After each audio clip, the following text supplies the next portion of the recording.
What's up? What's up? How's everyone doing? Welcome to our Week 6 preview show. I am your host, Frank Langella, joined with my co-host, Marcelio Langella. Mars, 2 weeks left in the regular season. We are getting into playoff conversations and teams trying to pull off major upsets to spoil some potential playoffs as well. But how's it going?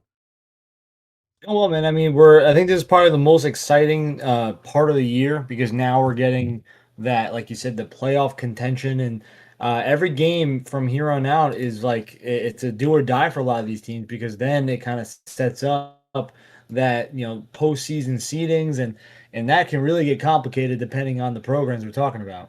Absolutely. And we want to welcome our audience. Appreciate you guys, as always, for tuning in. Make sure you guys, as you come in, this will obviously be posted to our channel like it always is, and you guys can always go back in case of anything that you've missed. But make sure you hit that thumbs up and hit that sub button if you haven't already. I can't believe it'd be week 6 and you haven't joined the Fam Sports family. But make sure you give that thumbs up, get that sub button, and also consider joining our Patreon. We're putting out, obviously, some premium content. You can also join for free to get updates. But if you're a paid member, you get some premium perks. And it also helps support our channel. I mean, that's our main, we don't have YouTube ads and a bunch of sponsors, but that's our big support system, and we appreciate your guys' continued support. But with that, guys, if you're new, we'll talk about how we're going to set up our show as always. First things first, we'll dive into questions. Have questions that have been submitted by our Patreon members and our fans. I picked 2 or 3 of them, which we'll talk about, and then we'll obviously answer questions that you guys put into the chat. And then we'll look into the league overviews, right? And so we'll take a look at those, take a look at, where things stand right now. Things are obviously going to change in the next 2 weeks. Teams can clinch seeds. Teams can lose out on seeds here, which I will also be talking about while we pick the games of different scenarios. We'll dive into that. And then we are joined with a special guest, Will Prevost of Mamaroneck, right? So have a huge matchup there, our game of the week. And so we have an interview there. And then we go to the main event, which is our game picks. But before all that, as always, we do have to thank one of our sponsors. Are you or someone you know looking to remodel your home? Well, we have the perfect group to satisfy your needs. It is the Salem Ridge Construction, which offers a wide array of remodeling services from kitchen remodeling, bathroom remodeling, patio and deck building, as well as new construction for residential and commercial properties. They service folks across Westchester County, Fairfield County, New York City, and Bergen County. You want your home to reflect you, and Salem Ridge Construction are the perfect partners to achieve that. For more information on their offerings and prices, visit their website, which we'll put in the description of this video. And we want to thank Salem Ridge, as always, for being the sponsor for this year for our show. So thank you so much. All right, Mars, now let's dive into the questions. And got a couple of them. And again, if I don't get to your question, I'll try to push it to next week as well. But I try to keep it to 2 and 3 just because we have a long show. First one we received here, and thank you to everyone that submitted a question. It's open to those in the chat as well. We'll answer those questions at the end. Who do you see as the most complete team in AA? So when I say complete team, that doesn't always necessarily mean that's I think is going to end up winning the championship at the end. But through 5 weeks heading into week 6, in my opinion, the most complete team, the team that has played the best overall, has to be John J. East Fishkill for me. And they're the only team in AA that is top 3 in points scored and points allowed. And I just like the way they play very good complementary football to each other. I mean, offensively, they have shown the ability to run the ball. Cal Cogni has been a force this year, including some other backs who have gotten involved. This offensive line has moved people at the point of attack. But then their veteran quarterback in Lawrence has been really solid, both in his decision-making, hasn't turned the ball over a lot, and also using his legs. I mean, he's been a guy who they've run some power football with him. He scrambled a ton as well. You saw it last week. Had a couple rushing touchdowns, right? Showing some power. And they have the weapons, right? Nate Johnson, Burko, Procacino at the tight end spot.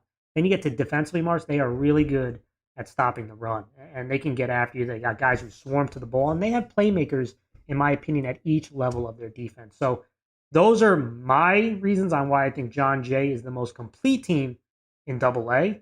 Mars, do you agree with me or disagree with me?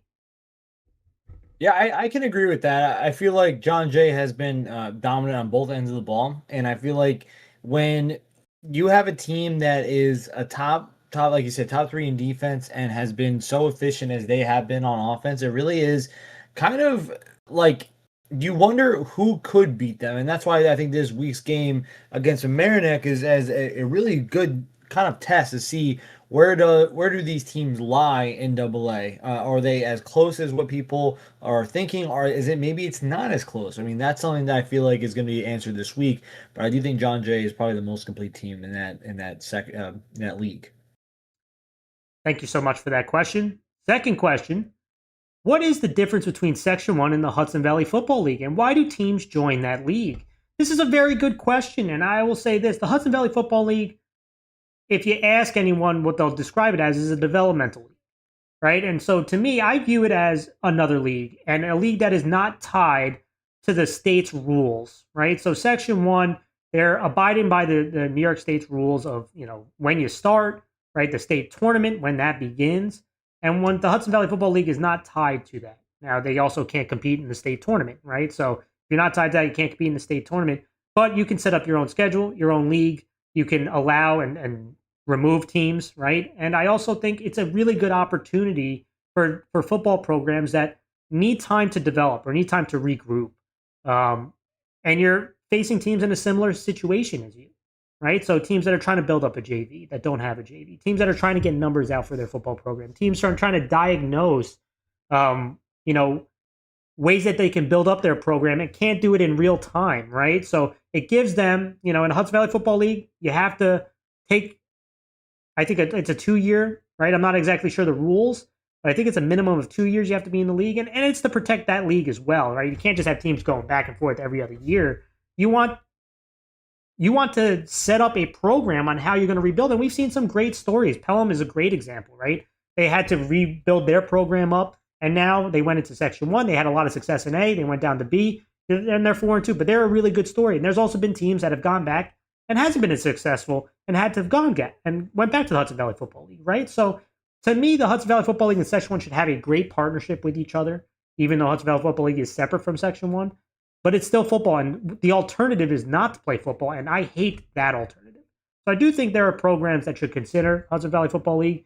We cover it on the show, right? It's football. The teams competing, teams battling, teams getting recruited, right? I mean, players getting recruited. So to me, I think the Hudson Valley Football League is really important, especially if the alternative is not to play football. That's not a good alternative to me.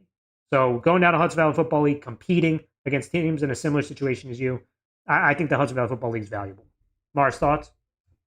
Yeah, I mean, I completely agree. I feel like I think it's needed, right? I think the HVFL is a good place for programs that need some time to kind of build themselves back up. And there are schools that for a time had been really successful, but then you have just a tough run of some unforeseen circumstances, and then you kind of need those moments to kind of just develop yourselves again. Because if let's just say you're going through those issues, and then all of a sudden you stay in Section 1, and you're really struggling, you're struggling to get wins, then you're starting to create this aura of negativity, and then people may not want to come out and play like that. So at least when you're playing the HVFL, you're developing your program, right? You're going to see more teams around your size or your scale, and then you can kind of develop your program back up, and then like you said, you can jump back out probably after a 2-year kind of 2 years is a minimum when you jump back in.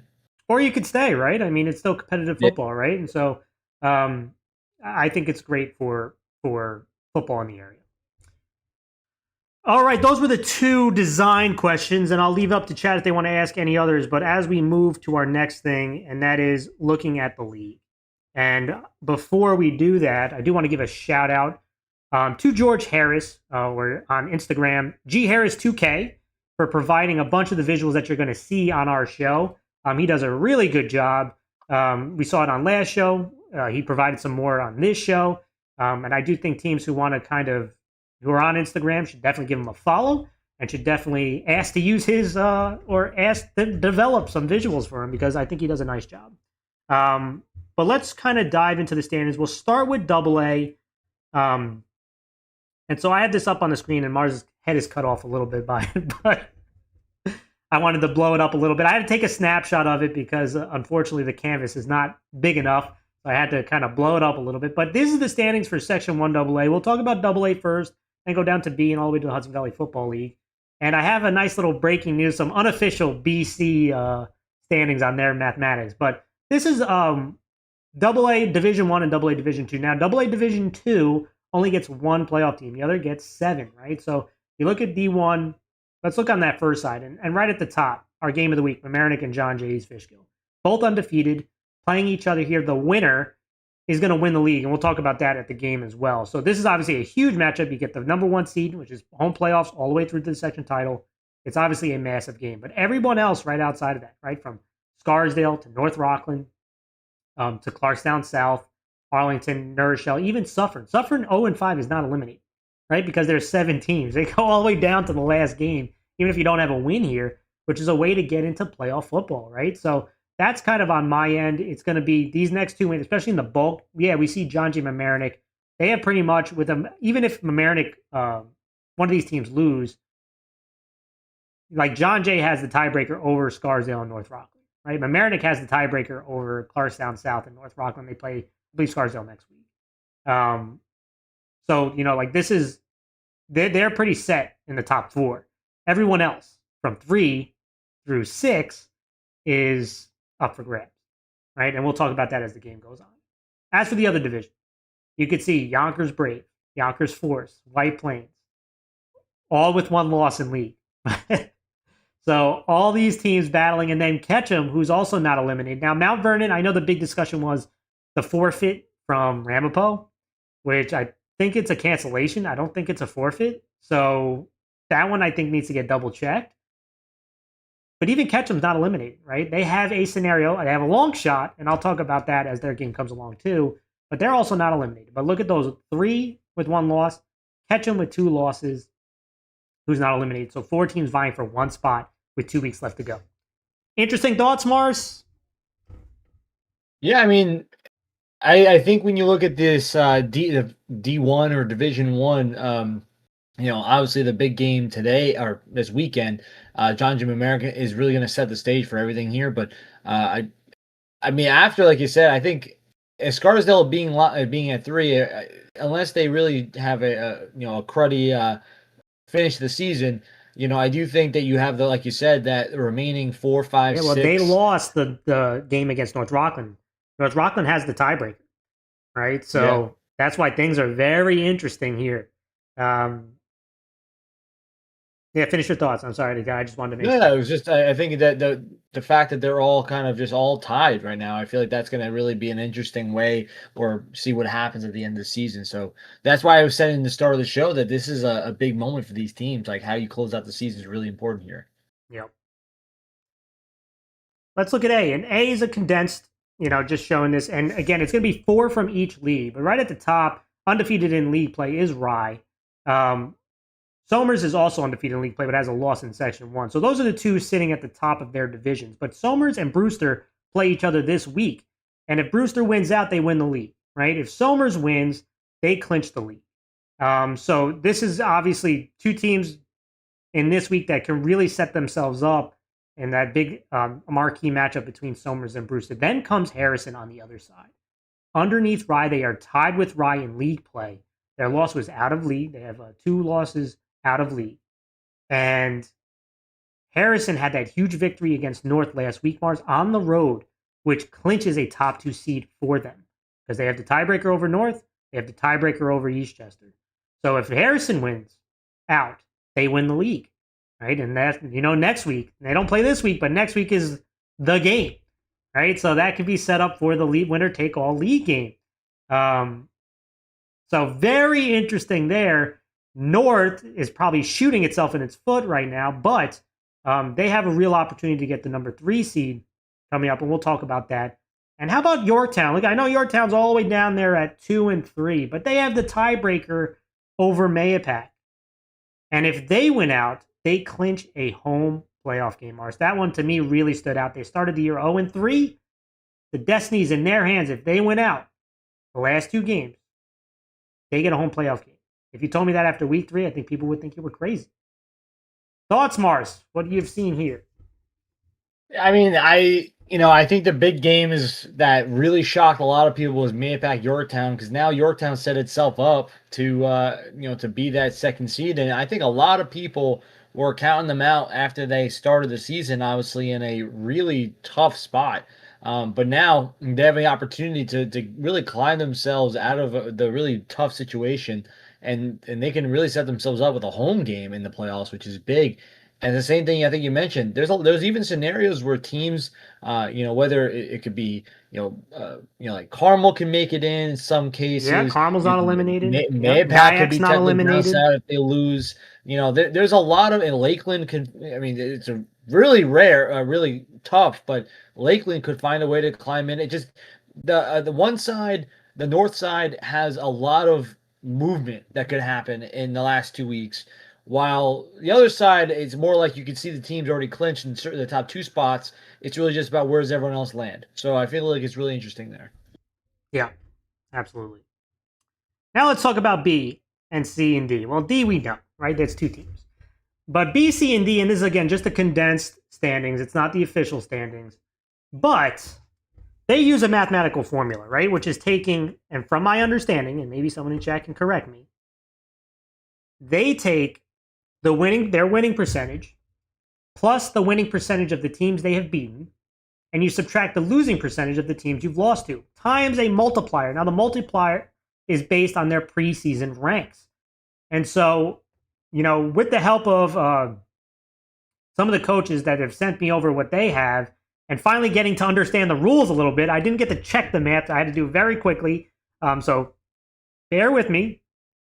But based, at least for B, the top 8 get in, right? That's how this works in the playoffs after week 7. And so technically the top 8, based on the math right now, is Westlake, Sleepy Hollow, Pelham, Ardsley, Pleasantville, Pearl River, Irvington, and Hen Hud. Right? So those are the 8 right now from a mathematical standpoint using the formula. Right? So hot off the presses, I know it's unofficial, but those are the top 8 right now for B. Thoughts, Mars? Very interesting. Westlake, we know, has kind of proven to me. Westlake and Sleepy Hollow have kind of Look, I think have so you separated said, themselves. yeah. But So can you repeat that just because the numbers are it's hard to I what know. is the top 8 there now? It's like Yeah, this is a condensed standing, so it's not very and I don't blame, like George puts this together, and even me, we were taking off game day before that. It's just a condensed based off their record, right? But that's not what the yeah. playoff seedings are. So once again, number 1 seed currently in B is Westlake, right? Followed up Mhm. by Sleepy Hollow. The 3rd seed Yeah. is Pelham. The 4th seed is Ardsley, and those teams would, if the season ended today, which it doesn't, you got 2 weeks, would have home games, right? And so next is Mhm. Pleasantville at the 5th seed, Pearl River at the 6th seed, Irvington at the 7th, and Head On at the 8th. Yeah. Yeah, so that's what it looks like right now. Obviously, with steps up, Westlake and Sleepy Hollow, not a surprise doing the math that they're the top 2. Pelham and Ardsley, 3 and 4, also not a big surprise. But then you get to the bottom, Irvington. Irvington sneaking in, I think, would be a huge victory for their program. So obviously, they need to find ways to win down the stretch because you need those wins, right? You need those winning percentages times your multiplier, which might be smaller than obviously the top teams, right? Because then outside of that, you have Nanuet, Byram Hills right off the edge, and they have higher multipliers than Irvington and Hen Hud, right? So winning in this point of stage is obviously premium. Yeah, I mean, I think that I kind of wish Section 1 just kind of made an official like running standings and then just sent them to everybody, because it was almost kind of like we're in the spot where it's like, Fam Sports New York's got to break the news to tell everyone, because now I don't think even Section 1 knew what the actual standings were. Well, Because some coaches have put together, and that's where I've gotten yeah, help from. yeah, yeah. I mean, The coaches on over the at general, Bronxville have helped me out yeah, figure yeah. this out. Yeah. So, yeah, I think it's a really interesting thing, especially with the whole multiplier concept. So, the fact that Westlake is up there, but I think Pelham is obviously one of those surprise teams that they did kind of jump up. And I'm also surprised at the whole multiplier along with Ardsley, Pleasantville, and Pearl River, where they kind of land amongst a lot of these. But I mean, that's why I think the last 2 weeks are really going to change everything, right? Yep. Obviously, this is what the current standings are. Rough estimate of what the current standings are. But yeah, it should be interesting. Yeah. All right, let's talk about C and D. Well, D we know, right? It's Tucko and Haldane.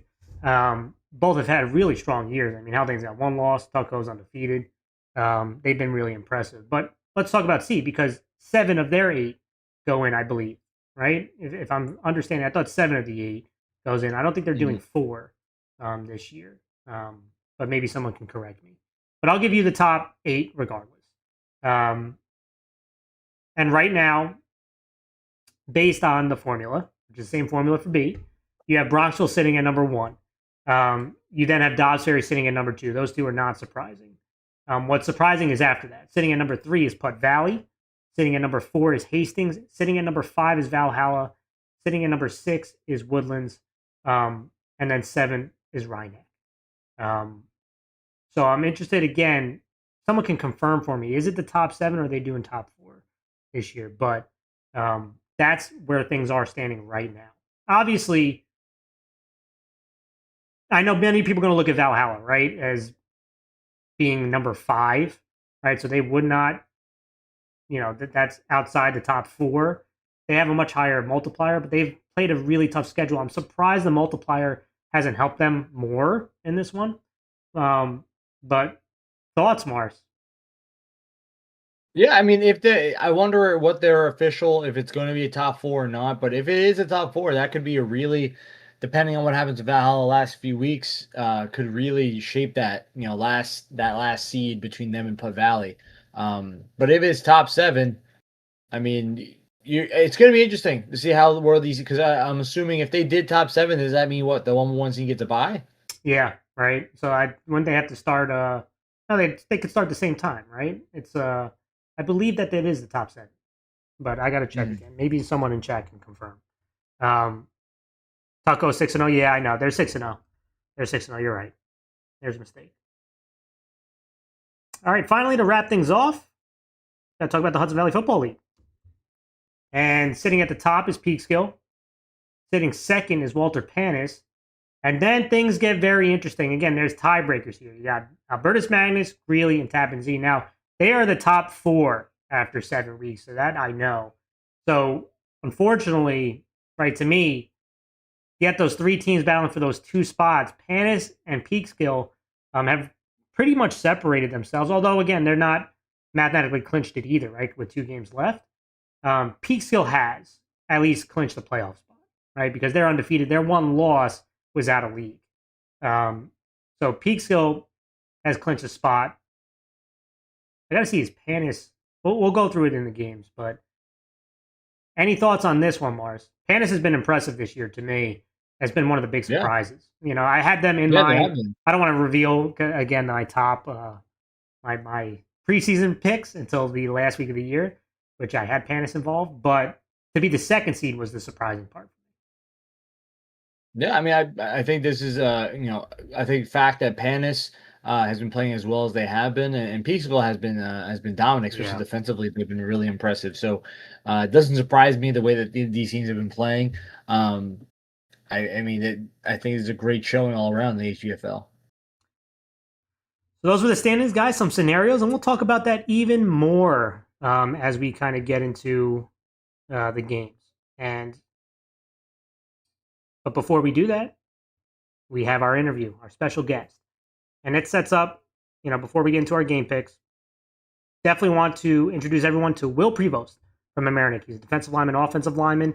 Obviously, one of the biggest games. We talked about it already And our game of the week is Mamaroneck versus John Jay's Fishkill. I got to sit down for a couple minutes with Will, and I'd like you all to see. Joining us now, he is an offensive lineman and defensive lineman for the Mamaroneck football program. We want to welcome to the show Will Prevost. Welcome, Will. How are you? Good, good. Happy to be here. How about you? I'm doing well. Thank you so much for joining us. And it's good to get an alignment here on the show. I know a lot of times you got the quarterbacks, you got the running backs, you got the receivers that get all the attention, but the guys up front don't get a ton of love. But you have been a presence leading your Mamaroneck football team on both sides and both fronts. But maybe not a lot of people just outside of your jersey know who you are. How would you describe yourself as a football player for our audience? As a football player, I think I'm one of the most hardworking kids you can find out there. I've grinded my way to get where I am. I have not always been the size or the skill level that I am, and I'm definitely a competitive guy. It's practices and games. All I want to do is win. I don't want to lose. Yeah, I love that. And speaking of that, you guys at Mamaroneck the last few years have had a ton of success, and including last year, making it all the way to the section title but falling short. What have you guys learned for the guys who are returning this year? Have taken kind of you've gotten far and you've gotten to those section title, but haven't gotten over the hill to win that championship. What have you guys learned from last season and taking it into this year? I think that experience has definitely helped our defense mainly. I think our defense, returning a lot of guys, we are all smarter than we were last year. We know how to watch film better, how to dissect the team, how to learn different plays, and how to react even better than we were able to last year. Yeah. Well, and let me go to that defense, right? You guys are number one in points allowed in Double A coming into this upcoming week, and so you mentioned about watching film, which is a great thing to hear as a as a former coach. Love hearing that. But how would you describe what makes your defense as strong as it is, and what is kind of like the driving factor for you guys that have had the success that you've had so far this year? I think it definitely comes down to the coaching. Our coaches spend so much time and effort really dissecting the teams we're about to play. They let us know, they make our jobs as easy as possible. They make it so like we figure out keys and then we like will know the play and it's so much easier to react to and it helps out quite a bit. Yeah, I'm sure the coaches love hearing that. But the players got to make the plays, right? And you guys have done a really good job of executing your coaches' game plans. Um, but let's talk about offense, right? Because that's obviously another thing, right? You guys have been so strong defensively. At times, offensively, numerous different guys have had to make plays. One week it'll be your running backs who have to carry the load. Another week it'd be your quarterback and Kelly having to make plays. But the guys up front, they stir the pot. And so, talk to me about the offensive line. And how would you best describe the offensive line? What are some things that your guys are strong and things that you feel your offense needs to work on? Man, I love our O-line. I think we're a gritty bunch. It's five seniors. We've been working together our whole high school career. Um, Describe them. I don't know. It's gritty is probably the best term I could use. We new O-line coach this year, and he's only helped us grow more, improved our technique, building based off what we'd learned in past years to a new coach, and improvements. I would say learning how to learning how to react better. We have sometimes struggled with different blitzes and such, but I think especially as the season has progressed, we've gotten better and we will only continue to get better. Let's talk about the upcoming game, right? And you guys playing another undefeated team.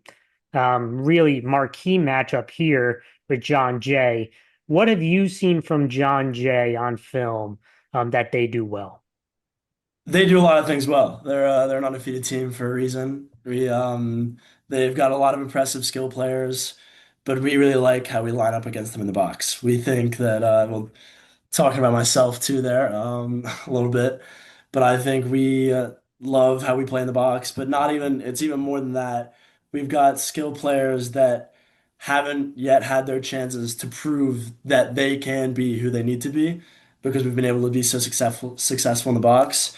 Our defensive skill players, we've got three-year starters that really know what they're doing and will like I have no doubt they will not struggle against a highly skilled John Jay's Fishkill team. And let's talk about it. What does the Mamaroneck football team need to do this weekend to give themselves the best chance to win? We just need to keep watching film, keep preparing, learn what they like to do, how they do it best, and do and keep building practices. Two more practices. Absolutely. Absolutely. Well, thank you so much, Will. We really appreciate you joining the show, and good luck this weekend. Thank you. I want to thank Will for joining the show. Very impressive start for the year. We'll start. We're getting close to the end of a regular season, but what a year that Will's having, and this Mamaroneck team has been fun to watch. And obviously, we're going to talk about that upcoming game. All right, Mars. Time for the main event. Our game picks. And first, as always, guys, you haven't done so yet, make sure you hit that thumbs up, hit that sub button to help support the channel. And we got to talk about last week, Mars, because your boy is on a roll here. So Frank has won, and I talk myself in third person. He won by 3 games. I am now up on the series 3-2 versus Mars. I am on, after going down 0-2, I have won 3 straight weeks, Mars. What's going on? I mean, I take gambles, you take the safe routes, I guess. And Safe routes. Get out of here. I guess that's what it is. I take intelligent decisions is what I do. But let's dive into it, guys. We're going to be starting from the Hudson Valley Football League and going to AA, opposite of what we've done last time. And let's kind of dive into it. We'll pull up the schedule first. Obviously, I always keep forgetting to do that. But let's dive into the Hudson Valley Football League first. And the first game being one of the probably the most intriguing one, and that is Greeley 3-3 at Panis. That is 4-1. And last week, Greeley lost 13-7 at Tappan Zee, another very close game. Before that, they've won 3 of their last 4 games. They're 3-2 in the league, which is tied for third, but they don't have the tiebreaker versus Tappan Zee. And when I look at this, and Panis, excuse me, before I dive into the game, they won via forfeit from Kronhart. So they've won 3 straight, Mars, and they're 4-1 in the league, currently in second. And I'm trying to, again, they don't have the tiebreaker versus Magnus, but they have the tiebreaker versus Tappan Zee. So if they win the last 2 games, they get the number 1 seed, which is crazy for Panis, which is, again, destiny's right in their hands, right? But let's talk about this matchup. Offensively for Greeley, it's been mixed. It's been up and down.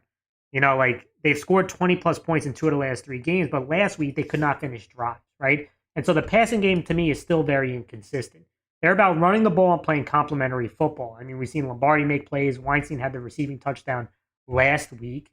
But what gives me confidence in Greeley, which is why I've been high on them, is they're the number 1 defense in points allowed. They have not allowed more than 14 points this season in a game. So their obviously number 1 priority is stopping the run. They need to make this a grinded out game, shorten the game, and play really complementary football. They only gave up 1 offensive touchdown last week. The other one, which was a long touchdown pass, the other one was special teams. But when I look at Panis, this is the number 2 offense in points scored. They've scored over 20 points every game this year. That duo of Doherty and Makuto have led the way. Delima had a receiving touchdown last week. Really is not easy to run against, so it might be an opportunity for them to throw the ball a little bit more this week. Defensively, this is the number 3 defense in points allowed. They forced turnovers. Last game, they had a couple INTs. Winifred Wright makes plays. Guida and Solomon had INTs. They have to slow down the run. This one was tough for me. I thought it was a pretty even matchup, but I'm going to go with Panis. They're at home. Their offense is a little bit more consistent. I really like the way Greeley's defense has been playing, but my concern is can they generate enough big plays on the offensive side of the ball if Panis strikes throwing, right? And so that's going to be the big concern. Doherty can run the ball. He can break things away. And I'm just concerned with Greeley's offensive consistency, especially if they get down, right? Trying to pass the ball back into the game is a big concern for me. And because it's even, again, really like the way they play defense, but I'm going to go with Panis, who plays pretty solid defense as well, but offense is a little more consistent.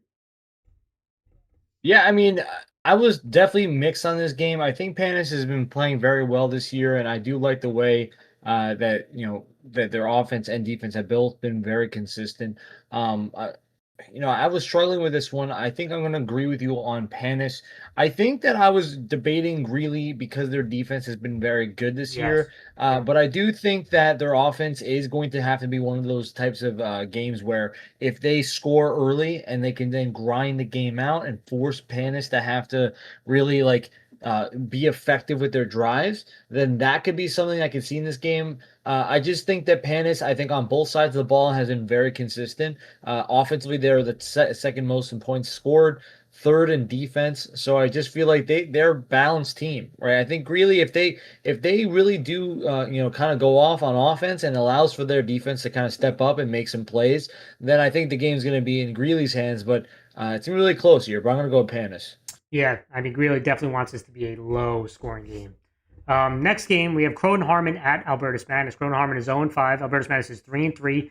Croton Harmon has not played a game the last few weeks. I have concern that this game's not also going to be played, and Magnus will get the win. But man, a forfeit would make Albertus Magnus 4-2 in league, and they've won 3 of the last 4 games. Mars, this is the number 1 offense in the Hudson Valley Football League in points scored. I mean, they have played really well the last month. So again, giving them an opportunity to clinch a playoff spot if this game is forfeit. But Albertus Magnus has been impressive. Any thoughts on Magnus Mars before we go to move next game? I think it's going to be forfeit. No, I think yeah, Cronin, it probably might be a unfortunately. forfeit game. Yeah. Yeah, I unfortunately, yeah, with Croton Harmon, that's just kind of been happening a lot. But I think yeah, Magnus has been playing well. That they definitely need this. They need to win this week, and they need to close out the season on a strong note. Yeah. Next up, we have Tappan Zee 3-3 at Portchester. That's 2-4. Tappan Zee won 13-7 versus Greeley last week. Portchester lost 34-0 versus Peekskill. Portchester is 1-4 in league. I think that eliminated them. Tappan Zee is tied for third. They have the tiebreaker over Greeley. So very interesting. Again, when I look at this, they also have the tiebreaker over Albertus Magnus. So a huge opportunity for Tappan Zee, who has a tiebreaker over the 2 teams that are in their vicinity. A win will get them in a top 4 spot. So this is obviously huge for Tappan Zee. Offensively, they're 4th out of the 8 teams in the Hudson Valley Football League in points scored. They do have 4 games that they have scored over 20 points. The big question is, I didn't see quarterback Tobin last week. Obviously, he was really important for their offense. Quarterback Chiap had a touchdown pass, but to me, I'm looking at guys like Jacobson at the running back spot and Kukla, who's been really good for them. Had a receiving touchdown, kick return touchdown last week to have big games here. Defensively, it's about stopping the run. I mean, they do have Tappan Zee's had some strong moments this year. 3 games of allowing less than 14 points, but then 3 games are allowing over 20 points, right? So which defense is going to come? But for guys like Hunt and Michelle to have big games here, they need to stop the run. I'm going to go with Tappan Zee. I just Portchester hasn't been consistent enough. Running the football, they've not scored more than 13 points since week 0, and defensively given up over 30 in 3 straight. I'm going Tappan Zee. Yeah, I'm gonna agree with you. I feel like Tappan Zee, they've been pretty balanced this year, and I just think that up front they're gonna have kind of an advantage. I think Portchester's been struggling. They're 7 in both defensive points allowed and 7th in points allowed and points scored, and I just feel like they've been more consistent. I'm gonna go with Tappan Zee here. Last but not least in the league is Poughkeepsie 1-5 at Peekskill, who's 5-1. Poughkeepsie lost 40-7 versus Albertus Magnus last week. Peekskill won 34-0 at Portchester. Listen, I'm going to go with Peekskill. They're just playing at such a high level right now. Mars, they've won 5 straight. They're 5-0 in the league, and a win plus a Panis loss will clinch the number 1 seed for them. And offensively, they've scored over 20 points in 4 straight games. It's this rush attack. Guys like Jacobs and Walker and Smythe. And even quarterback Preston had a nice touchdown pass last week. So this offense is starting to get things going. Defensively, Mars, this is the number 2 defense. They have 3 shutouts this season. 2 games, though, they've given up 20-plus points. It's really, can they get to that second level offense? They've had a tough time because this is an aggressive front 7 that likes to blitz. If teams can get outside of them, they have some chances, but they don't do it consistent enough. And so Peekskill, I think, gets the victory at home with the defense playing the way it is. I think it's too much for Poughkeepsie. I'm going Peekskill. Yeah, I'm gonna agree. I think Peekskill has been the most balanced and the most efficient team in the HVFL. I love the way their defense has been playing, super aggressive, and I think that they're just I think they're just gonna send a lot of heat and cause a lot of disruption. And I think that's what's gonna give them the advantage here. I'm gonna go Peekskill. All right, that was the Hudson Valley Football League, guys. Now it's going to go to the BCD League. So let's dive into it. All right, we got 11 games to talk about here. And first one up is Irvington, 4-2 at the Briarcliff Hamilton football program that is 2-4. Irvington lost 48-7 at Dobbs Ferry. Briarcliff won 21-6 at Woodlands. And, talking about this game, Mars, I mentioned it at the top of the show. Irvington, right now, based on the numbers, is sitting at the 7th spot. They need a victory bad in this one, right? Because you got to get those victories if you're one of the teams with a smaller multiplier. Wins are at a premium here. And when I look at this offense, last week was a struggle, but this is an offense that we have seen put up some big points and move the football when they're not turning the ball over. They have 4 games scoring over 24 points. Nyarardi is a big-time playmaker, and we've seen quarterback Callahan have a real solid year. I think they're going to have an opportunity to generate some big plays running the ball versus a struggling Briarcliff Hamilton run defense, but they have to protect the ball. Irvington also has the number 9 defense, but they gave up a ton of rush yards last week. Fletcher is going to have to play a big game. For Briarcliff, offensively, they're 20th in points scored. This is an offense that, unfortunately, has been struggling at times. They tried to pass the ball a lot. I know Leggio had over 100 yards last week. Defensively, they've been definitely better. Gualtieri has been really solid. They forced 5 interceptions last week. So if they could force turnovers, they have a real chance in this one. But I'm going to go with Irvington. Just because how much they need a victory in this one. And also this offense to get back on track. They are a big play offense. I know Briarcliff has struggled against the run. They've been pretty solid. But I think Irvington's defense has an opportunity against a struggling offense to make some big plays in this one. I'm going to go with Irvington. Yeah, I'm gonna agree with you. I feel like this is a pressure moment for Irvington. They need to have a win here to kind of keep themselves in the playoff hunt. And I think their defense, like you said, is going to kind of stabilize themselves. Right? Obviously, losing to Dobbs, right, is the way the score was not great, right? But Dobbs is also a high-powered offense, and I think that now they're going to play against a struggling offense, and I feel like that's going to kind of get them back on track. I'm going to go with Irvington. Next up, we have Rhinebeck 0-6 at Pelham. That's 4-2. Rhinebeck lost 40-6 versus Haldane. Pelham won 21-7 at Byram Hills. Listen, I've always said it week after week. I know that they're 0-6. I love the scrappiness that Rhinebeck plays with. Like, it's a non-give up. They compete. But they just struggle too much offensively. It's too inconsistent. William Rowan has been really good. But turnovers have been a huge problem for them. And they're going up against a Pelham team that's number 4 in points allowed, and 4 games that they've allowed 16 or less points. If they can contain Van Rowan, I think this offense for Rhinebeck is going to really struggle in this one. So I'm going to go with Pelham. Offensively, they've had 3 games of scoring 28-plus points. The offensive lineman and tight end group was dominant in the run game. They ran for over 300 yards, led by Panguzzi, who had 33 carries. Reese is also a guy who can run the ball, and with that rollout game, can hit some big plays. I just think Pelham at home, that's way too big. I think for Rhinebeck, Pelham wins this game. Yeah, I'm gonna agree. I think Pelham has been very consistent. I think that they defensively is really what's been impressing me the most. And I think that just Rhinebeck right now has been having some struggles. I think offensively they've really have been being inconsistent. They've been having a lot of turnovers. I think they have to limit those things, and then you might be able to see some more of this offensive of efficiency. But I'm gonna go with Pelham here at home. Next up, another big matchup here is Byram Hills 2-4 at Valhalla, who's 2-3. Byram Hills lost 21-7 versus Pelham. Valhalla lost 28-14 at Ardsley. Both teams really need a victory. I mentioned them, both where they were ranked at the top of the show. For Byram, defensively is kind of a big concern for me. They're 19th out of 22 in points allowed. They've given up 20-plus points in each game, including back-to-back 300-yard rushing games that teams have run against them, Mars. And now you talk about Valhalla, who offensively, they've also been inconsistent, but they have Foyset at 137 yards last week, 4 total touchdowns the last 2 weeks. They have some other backs in Pesci and Di Natale who can run the football. If they can limit the turnovers, I think they can run the ball plenty in this one. Defensively, they've been more consistent, right? Back-to-back weeks, they forced multiple turnovers. We've seen some nice moments from Byram Hill's offense, but Valhalla's got to run the ball, and running against a struggling rush defense at home, I think Valhalla's going to win this game, Mars. Yeah, I'm actually going to agree with you here. I feel like I was really kind of split on this one. I feel like this is a big moment for Valhalla. The kind of, this is a do or die kind of game for them. I feel like they need to kind of get a big win to push themselves into that playoff hunt. And I do think that the way that they've been playing, they've had some struggles, right? They've had, especially on the offensive side, they need to kind of get back to their roots and get run the ball more efficiently. They need to limit the big turnovers, and they're playing at home, and this is a big moment. I think I'm going to go Valhalla as well. Yeah, absolutely. We're agreeing a lot, Mars. Next up, let's talk about Haldane, 5-1 at Edgemont Blindbrook football program, who's 1-5. Haldane won 40-6 at Rhinebeck. They have won 2 straight. Edgemont lost 42-14 versus Tuckahoe. To me, I'm going to go with Haldane, Mars. I mean, you look at them offensively. 11 out of 22 in points scored. They have scored 27 plus points in 2 straight games. I remember we were talking about Haldane's offense being a bit inconsistent, but the return of their quarterback in Palace, who've been really efficient these last 2 games. 10 of 13 passing at a touchdown, also a couple rushing touchdowns. They have allowed that offense to become more dynamic with his return.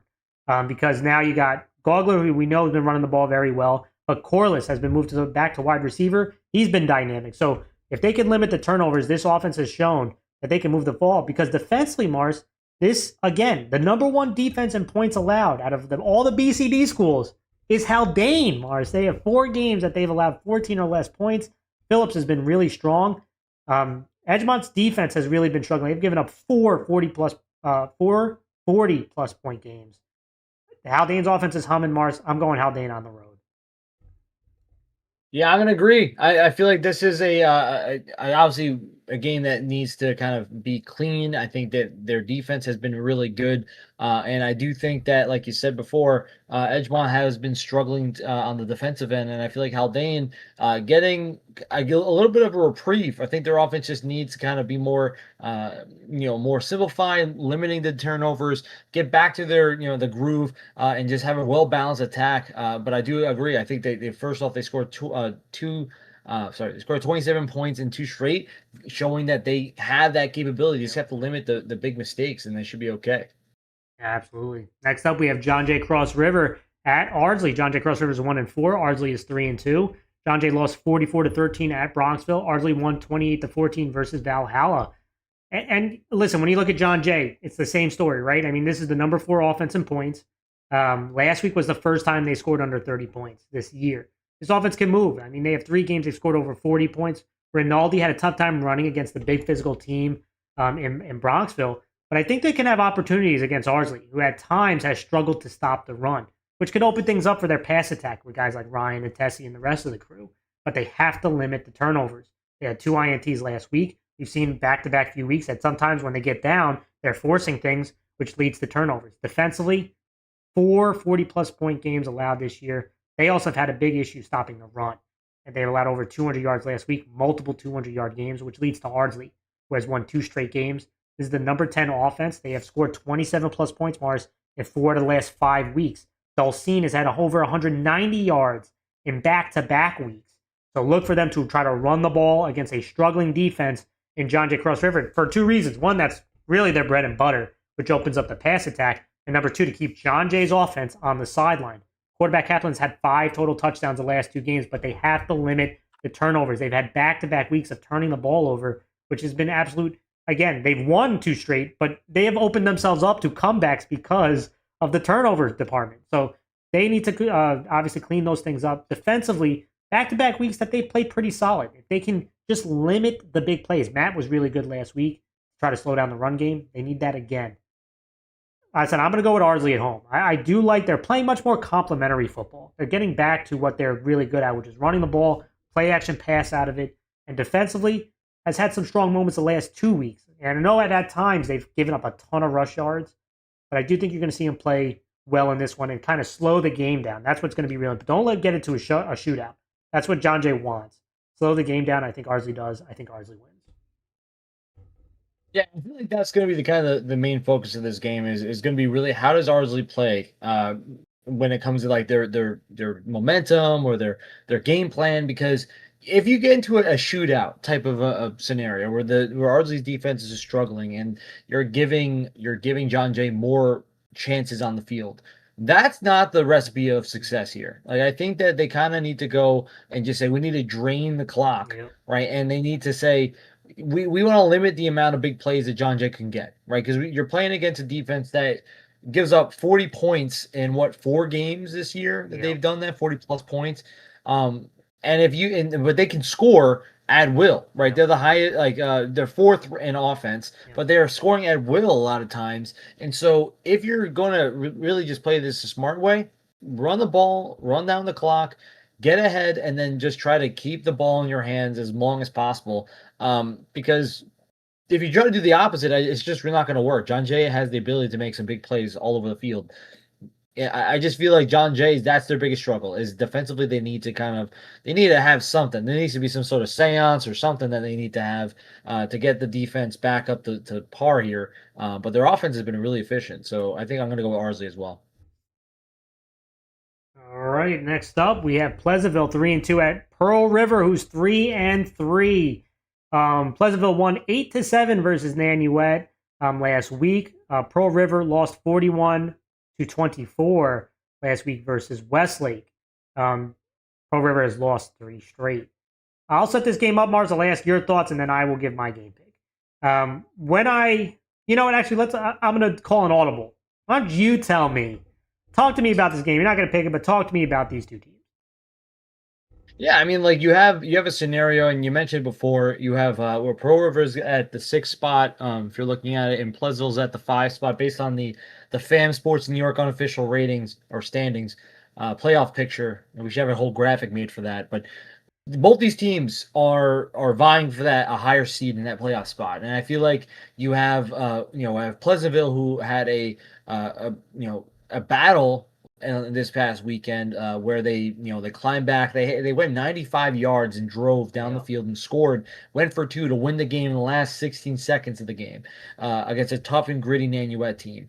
And then you have Pearl River, who now, if you look at the score, against Westlake, 41-24. So, and they lost 3 straight. So you have 2 teams that are in similar scenarios, right? Only one unofficial rating in the playoff picture away from each other. Yeah. And a matchup that could really define what happens next, whether a team will drop and have to play a higher seeded school or maybe get a home field playoff game. Mm-hmm. And that's a big deal, right? So I think both these teams have a lot to prove. They've always had a lot of battles over the years. So this is going to be one of those really important games that really does define a season. So I think it's going to be really interesting. Yeah, I mean, when I look at this, and last week, Pleasantville, right, who has the 6th ranked offense in points scored, right? So when you look at last week, it was like they couldn't finish drives. They couldn't finish drives last week until the final one, which was the most masterful. I mean, Rizzi was really good in that last drive, throwing it to Barreto, throwing it to Hudzinski. I thought he made one big throw to Feeney. They go all the way down the field, they score, and that's all it took. It's going to take more than that this week. I don't think one touchdown is going to do it, right? So they definitely have to be able to finish drives better, and they've scored 14 or less in 2 straight weeks. So one big part of it is, can they run the ball more efficiently, right? Because Pearl River has struggled to stop the run the last 3 weeks.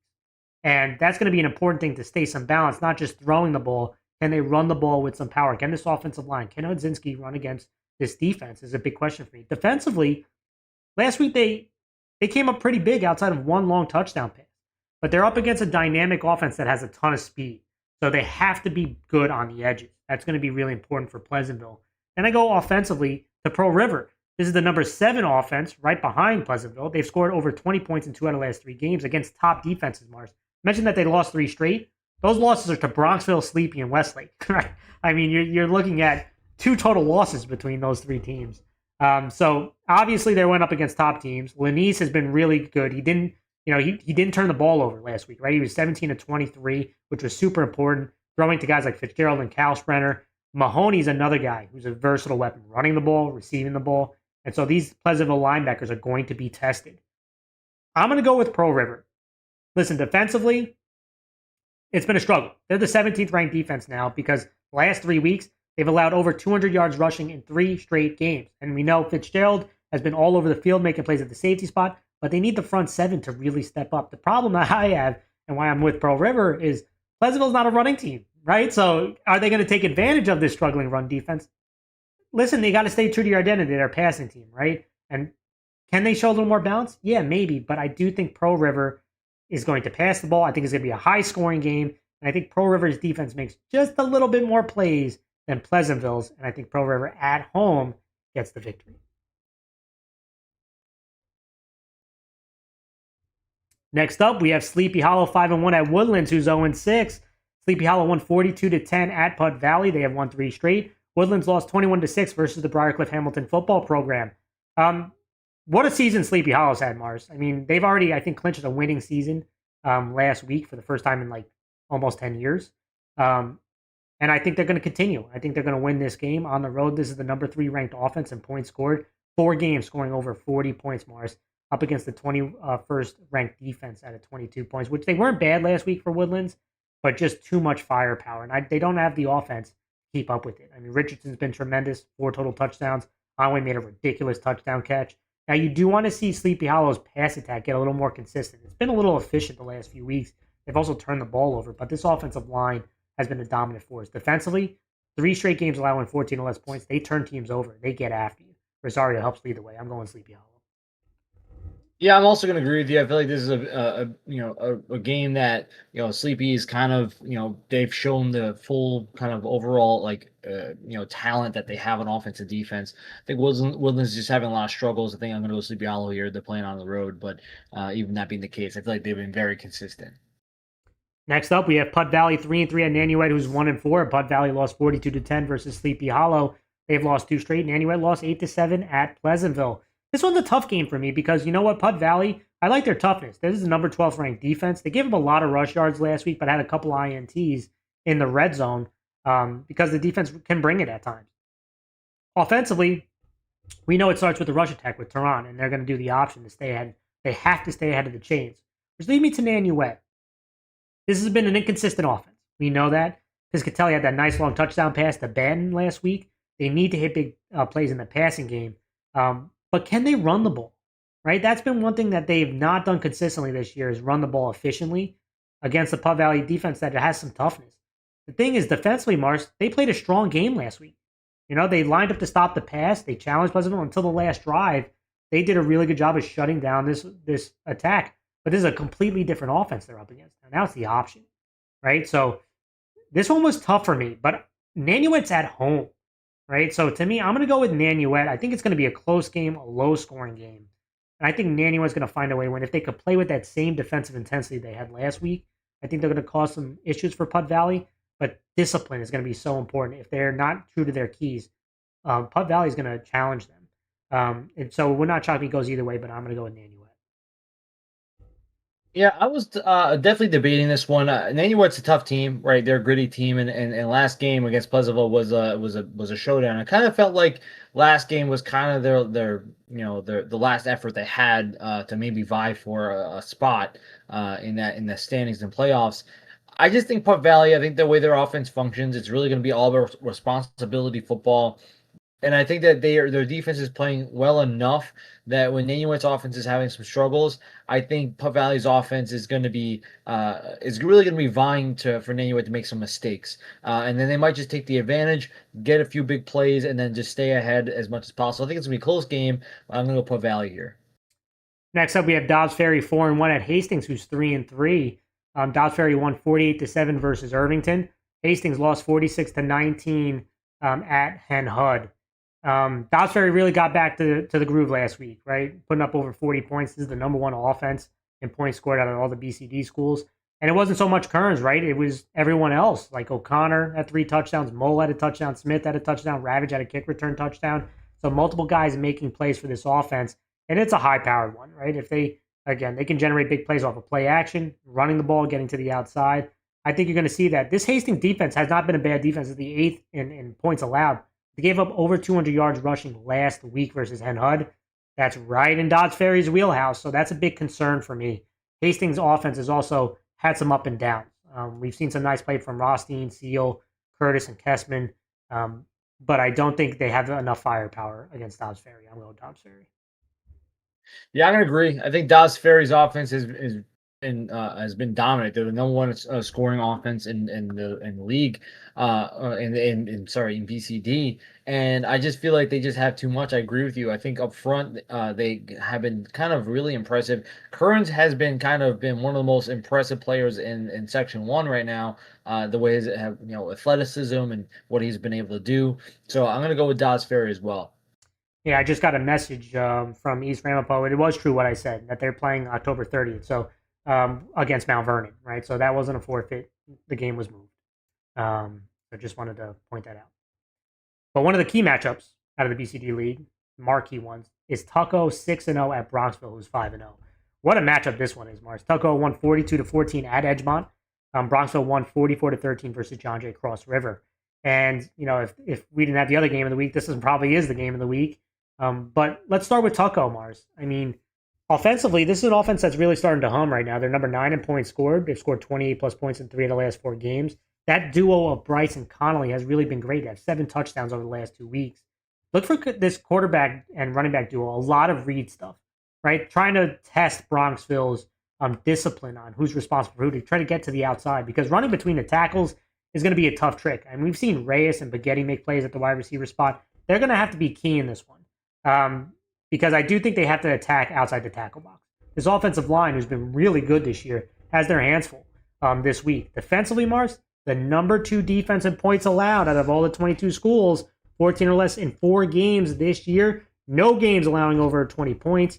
Guys like Del Conte, Serlo, this defensive front 7, really good. Can they hold up against the power running game of Bronxville? In passing downs, they can get after you. So if you can get Bronxville second, third, and long, this defense had 5 sacks last week.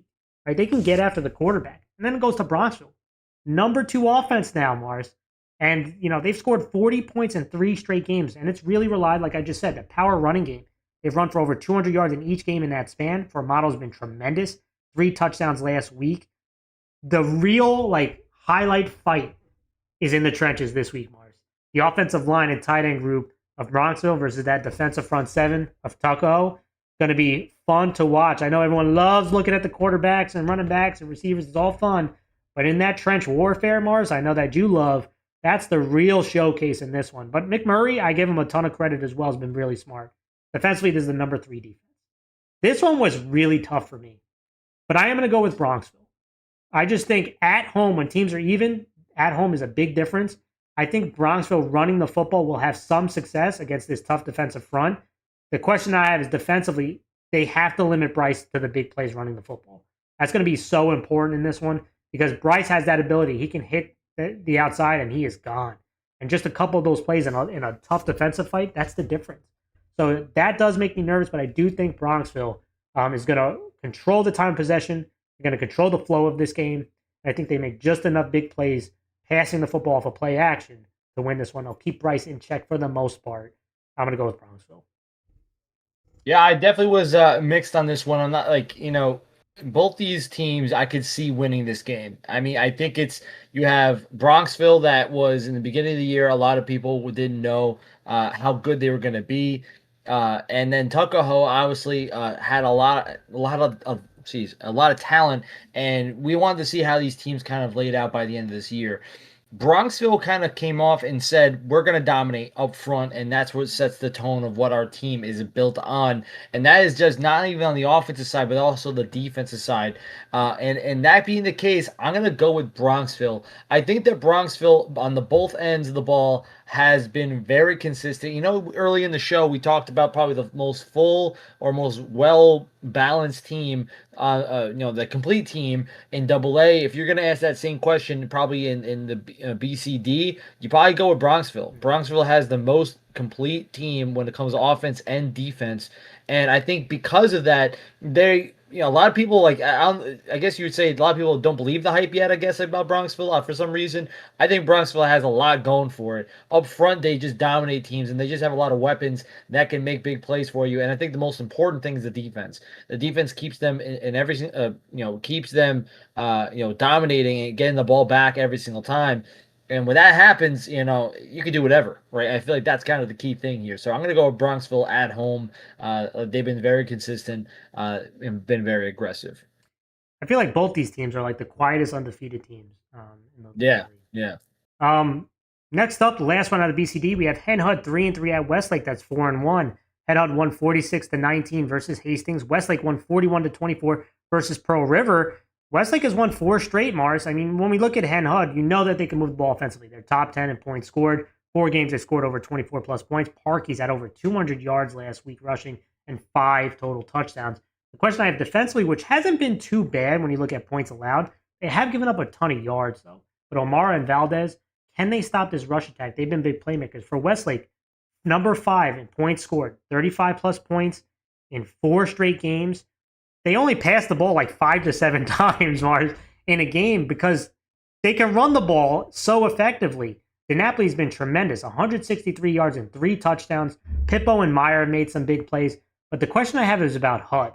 I mean, he got hurt last week. I don't know his status. Real important player on both sides of the ball. But the offensive line for Westlake is the unsung hero here. They have been really good at moving people. They have backs who can run the ball. We know about DiNapoli. We know about some of the other guys, but these guys are moving dudes at the point of attack. Defensively, they have a lot of speed, right? They're number 6 in points allowed. Just too much. Westlake at home. Hen Hud can move the football. No question. Westlake's got to be disciplined on the outside, but if they could slow down Parkey's, I think you're going to see this offense explode running the football. I'm going Westlake. Yeah, I feel like when you look at this game, it really is going to be defined by the defense, and I feel like Westlake right now has a more balanced team. Defensively, they've been very solid up front, and they've been limiting the big plays against them. Yes, they do give up touchdowns, but it's never really going to be the big play, right? They have to just really limit these. You said outside runs. You can't let the contain break, and offensively, they've just been really moving people up front, and I think that's the key thing. I'm going to go with Westlake as well. I feel like Hen Hud has struggled on the defensive end, and especially when it comes to rush offense or rush defense, and Westlake's rush offense has been very good. All right, that was the BCD games. We did get a question here. What's your score prediction for the Bronxville-Tucko game? Oh, score predictions. It's going to be 2014 Bronxville. All right, Mars, no score? That's tough, man. High school football game scores it's like 20 to 14. There's a better chance you ask me over under. I feel like it might be easier to call. Yeah. I feel like if I was giving you like the over under. Well, I gave the score. It's all right. You don't have to. I don't even know. 2014. All right, let's move to A. And unfortunately, I have my ugly visuals that I put out for A because I think I forgot to download the nice visuals, so I apologize. But let's dive into the A games. We got 6 games, all leagues. And let's start off with Eastchester, 2-4 at Clarkstown North. That's 4-2. A massive game, Mars. Eastchester lost 48-23 versus Rye. They have lost 2 straight. They are tied for 3rd in their league at 1-2. Clarkstown North lost 34-28 versus Harrison, and that loss I think cost them the 2nd seed and a home playoff game. They are also 1-2, tied for 3rd in the league. Both of these teams tied for 3rd, Mars. This is obviously huge, right? Because for Clarkstown North, a win and Nyack loss will clinch the number 3 seed for them, right? For Eastchester, they need to win this game. If they lose, it's a must-win next week to get the 4 seed, right? So obviously high stakes here. And when I look at Eastchester offensively, they came out hot last week against Rye. I mean, they've scored 20-plus points in 5 out of their 6 games. And, they were up 16-6 like in the second quarter versus Rye. And quarterback Burbridge was really good last week. He had 250 yards passing and a touchdown, 125 yards rushing. Really strong. He's obviously super important on both sides of the ball. Artucci's another big play guy. And I think they're going to have opportunities, especially off of play action, especially running towards the outside against the Clarkstown North defense that has given up some big plays. Defensively, they're number 6 in points allowed. Telesco and Deshage and Caserta, Burbridge, Martucci, like these guys are so important. And they have to slow down the run against Clarkstown North. But you want to know my big concern? Their secondary. They've given up 10 passing touchdowns and I think 600 yards passing the last 2 weeks. In comes Clarkstown North, the number 2 offense in A in points scored. They've scored 28-plus points in 5 out of 6 games. They were killed last week with penalties. They had multiple opportunities to win the game last week, and penalties absolutely derailed them. If they clean things up, Kavanaugh, Gabai, Mullical, both running and passing the ball, they're going to, I think, score some points here. Defensively, they have to limit the big plays, right? They've given up over 200 yards rushing last week, which was the killer. So to me, Clarkstown North is home. I think you're going to see offensively is going to be a high scoring game. And I think Clarkstown North's defense is going to respond in this one, not by shutting things down, but making plays as the game gets close that will give them an opportunity to win. I think Clarkstown North does at home. They have to be killing themselves over the game last week. I think they're going to respond. I think Clarkstown North wins. I agree. I feel like Clarkstown North, definitely had some struggles on the offensive end, and they definitely had made some mistakes. And I say struggles, they still score 28 points, but it's more just about making those mistakes in crucial moments that you really can have. And I feel like you said, when a team gets, loses a game that's a tough one like that, they do kind of bounce back, or in a way where they are more efficient with the ball. They are going to be more aggressive. And like you said before, East Chester has struggled in the secondary, and Clarkstown North kind of does take advantage of that. So I'm going to go with Clarkstown North as well. Next up, another really important matchup, and a nice matchup here is Brewster 5-1 at Somers. That's 4-2. Brewster won 41-13 versus Lakeland. They have won 3 straight. They're 2-1 in the league, tied for second. Somers won 35-0 versus Carmel. They have won 4 straight. They're 3-0 in the league. And I mentioned it before at the top. A win for Somers clinches the league and the number 1 seed in their division. Brewster, if you win out, you get the league title, right? And so when you look at that, obviously a massive game. And when you look at these two teams who are big rivals of each other, the last time they beat Somers, Mars, was in 2015, 10 years ago. Somers has 15 wins versus Brewster since 2004, which is the most they have against any team in their program. So not a lot of love here, and a big opportunity for Brewster. I said this a few weeks ago, right, when they played Mayapack. If you're going to, Brewster has the opportunity, they have to beat these teams that a lot of people or history doesn't think that they can win, right? Like Mayapack, they never beat, and they came up short versus Mayapack. Now against Somers, they haven't beaten them in 10 years, right? They have to find a way to win this game because, again, yeah, they can still make the playoffs if they lose, but they have an opportunity where they can get a division here, right? So that's obviously going to be super important. Offensively, they have scored 30-plus points in 3 straight Mars. Prohaska's had 6 total touchdowns in the last 2 weeks. Fikara, he's been really solid for them too. Both as a rusher and has to be big as a receiver. This offensive line is definitely going to face its biggest test, but can they run the ball? Brewster is at its best when they can dictate running the ball and play action out of it. If it becomes a throwing game, that's where Brewster really struggles. Now, defensively, this has ended up being over the last 4 weeks, Mars, the number 2 defense. They've allowed 14 or less in 3 straight. Palazzolo, they have to show how they're going to box Palazzolo. Do they do it like they did against Mayapack, where they show it right away? That's a little dangerous, right? For me, I think they got to play some games here, especially if Somers comes out with tight ends, right? So, they have to be able to play some games, get creative. McKinney's going to have a big performance. And then it goes to Somers, who they've scored 30-plus points, Mars, in 3 of the last 4 games. We know Palazzolo, he's a big play waiting to happen. He scored long touchdowns in 2 of the last 3 games. But the last 3 weeks, it has been about running the ball. We've seen Iglesias run the ball, Abruzzi run the ball, Balancia run the ball. This offensive line and tight end group, they need to impose their will against Brewster, especially if they're going to get light boxes, which I think they're going to get in this game again. So can the light boxes of Brewster go up against this tough front of Somers? I think they can. We've seen high and lows on this Somers offense, no question. But one thing that's been consistent and why I'm picking Somers at home, defense. Number 1 defense in A in points allowed. They have allowed 7 or less points in 4 straight games. They have not given up a game of over 20 points. Last week, they stopped the run, got you in 2nd, 3rd, and long, and they got after the quarterback. They had 4 sacks last week. I'm going Somers, man. I know a huge opportunity. Would it shock me if an upset? All history has to break at some point. But Somers at home with the way they're playing defense, it's not this week. Yeah, I don't think Somers is going to lose this week. I think they're on a consistent run right now, and I feel like and I said this before, after the first 2 losses they had, no one could fault them, right, playing against 2 programs that have been very good. And they've had battles, right? I feel like against Rye was an absolute battle. And they've been consistently getting better and better. They have some injuries. They have some guys beat up a little bit, but they've been, ever since that first half of the Mayapack game, where they kind of, like I told you before, I even called that game back in the day. I said first half is going to be really slow for them. And ever since that game, they have been kind of woken up a little bit, and they've been kind of dominating every team up front. And I feel like that's going to be a similar kind of feel to this game. I think Brewster has size, which does give them a little bit more of an insurance policy when it comes to this game because they have the size that can kind of keep up a little bit with Somers. But I just think that Somers has too much. Their defense has been very good. I just think that Brewster's offensively needs to really step things up, especially against a team that has been the most consistent of all the teams in A right now, other than Rye. So I'm gonna go with Somers too. Next up, we have Rye 2-4. I mean Nyack 2-4. At Rye, who's 6-0.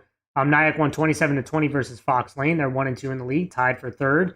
Rye won 48-23 at Eastchester. They're 3-0 in the league, tied for first. Obviously, a win here for Rye clinches a top 2 seed and a playoff game. For Nyack, they need to win, right? They got to win out to get a playoff spot.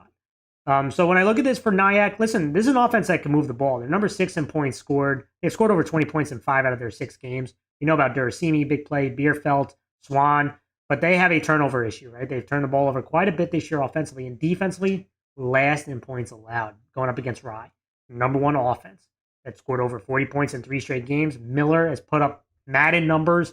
He had 400 total yards last week and 6 touchdowns. And then with that duo of Schumacher and Lewis, they've been dominant. But look for this game for them to try to be a little more balanced. Obviously, they could throw with Miller, but when it gets to playoff time, they got to show the ability to impose their will running the ball. And so I'm expecting to see some more Garnett in this offensive line impose their will. Defensively, Mars, they've given up 20 points the last 2 out of 3 games. I mean, you want to see that this defense get back on track. They've had some issues tackling. They've had some issues giving up some big chunk plays. This defense needs to impose their will a little bit more as they build their way to what's going to be next week, obviously a league matchup, like for the league title practically, no matter what happens in this game. But I'm going to go with Rye. They're at home. I think defensively they have something to prove in this one. Against a Nyack offense that can move the ball, I think they're going to come out strong in this one. I am going to go with Rye to win it in a dominant fashion in this week. Yeah, I'm gonna agree. They're playing at home, and I feel like Somers has been very good, but Rye has proven to be the team to beat in A right now, and I feel like they have been offensively have been dominating. Miller has been, you think you say this every week, been putting up mad numbers right every single week, and it's like putting up like legit D1 level college football player numbers in a super high speed spread offense. He's been 400 total yards, 6 touchdowns last week. But like I say this every week, Rye has a lot of weapons, and it's hard to really narrow down who's gonna hurt you. It's a collection of a bunch of guys together that really set up this offense to be as dominant as they are being. But I'm going to go with Rye as well. They're at home. They have a lot of fire behind them. The momentum's on their side, and they're heading right into the game, which is going to be the highlight of the year when it comes to the big rivalry here. Next up, we have Fox Lane 1-5 at Harrison, who's 4-2. Fox Lane lost 27-20 at Nyack. They're 0-3 in the league. Harrison won 34-28 at North. They're 3-0 in the league, tied for first. Obviously, I mentioned at the top, Harrison, because of the win last week, they had the tiebreaker win over Eastchester, tiebreaker win over Nyack, tiebreaker win over North. They've clinched a top 2 seed. Question is, are they 1 or 2, right? So they have to, they want to get a win here to continue that momentum. Offensively, Mars, they can move the ball. They've had 4 games scoring over 28 plus points. How about running back Krupe, who, Marisi's got banged up. It was good to see him back on defense, but you could tell he was not fully healthy. So Krupe's had to really carry the load running the ball. Had 143 yards and 2 touchdowns. I like the way how he ran hard. Quarterback Badner had 200 total yards, 3 touchdowns. And outside that 1 interception, I thought he was pretty strong. They'd love to do some of this RPO stuff. They'd love to do read stuff. They'd love to do RPO stuff. And they have some receivers in Salermo and Pristo and Briatoa, McCoy, who can make some plays for you. And they did. They came up clutch in key moments last week. The concern I have is defensively, right? They're 11th ranked in defense. It was good to see that Marisi is back. They've given up over 20 points each year. I don't think it's going to be an upset this week. I'm going with Harrison. Fox Lane has just struggled offensively to be consistent. They're last in points scored, even though they fought their way back. And defensively, they've had some bright moments. But Harrison's got to build this defense up for a playoff run, right? So they can't be giving up as many big plays that they do. Because offensively, they can move the football when they don't turn the ball over. But I think at home, knowing with the momentum they got, Harrison's going to win this one. Yeah, I'm gonna go with Harrison too. I feel like their defense needs to really step up here, and I think this is a good game to kind of see where they're at. Offensively, you're playing against Fox Lane's offense is struggling, right? They're 12 out of 12 in points scored, and I feel like this is a good game for Harrison to kind of work out the kinks and get themselves ready for next week, which then will then set them up for the playoff game. Because that's the kind of their biggest struggle right now is their defensive efficiency. They need to really strengthen that up, especially when you're heading into the playoffs. You want to be a top four defense and points, allowed, but it's hard for them to really get that right now because they've been giving up 20 points a game. So they need to really step that up. But I'm going to agree. I'm going to go Harrison. Next up, we have Lakeland 3-3 at Mayapack, who's 3-3. Lakeland lost 41-13 at Brewster. They're 0-3 in the league. Mayapack lost 14-7 at Yorktown. They are 1-2 in the league, tied for fourth. Listen, my thought on this is this: for Lakeland, they need to win out to get a chance at the playoffs. It's a long shot, so the season's not done. But the big thing is looking at can they play spoiler, right? And when you look offensively, we've seen at times this offense can move the ball. LaPero had 2 passing touchdowns. They have some weapons: D'Erico and Ray. Franco and Zumata had receiving touchdowns last week. But this offensive line has given up a ton of pressure on their quarterback last week, and that doesn't bode well against the defensive front like Benta Vega of Mayapack, who can generate a lot of pressure internally. Right, so this offensive line, they have to get creative offensively because it's not going to be easy running the ball. They're probably going to have to pass the ball a ton.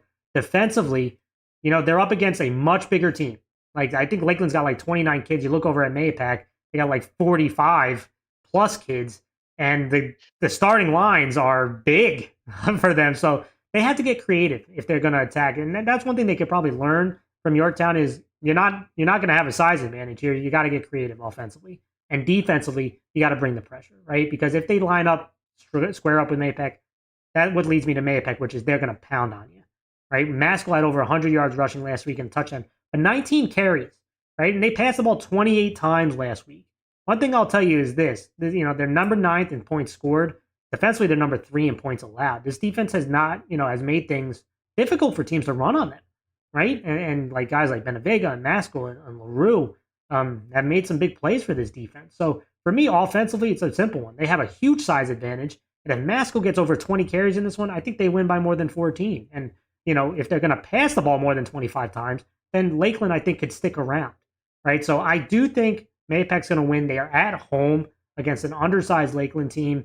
And Lakeland hasn't beaten Mayapack in over 21 years, right? So it's, there's a lot going against Lakeland. Mayapack coming off that loss. I think, Matt, you see a heavy dose of Maskell in this one. And I think Mayapack imposes their will and their size on Lakeland. I'm going Mayapack. Yeah, I'm gonna agree with you. I've been saying Mayapack, this whole year, and I think that, like I said before, there's a lot of hype and built behind this team, and I feel like the key thing is their size up front. Mayapack has had something in the water for I feel like what last 10 years or something like that. They've been giant. I mean, as you can tell, me and Frank were both Mayapack players, and we're not.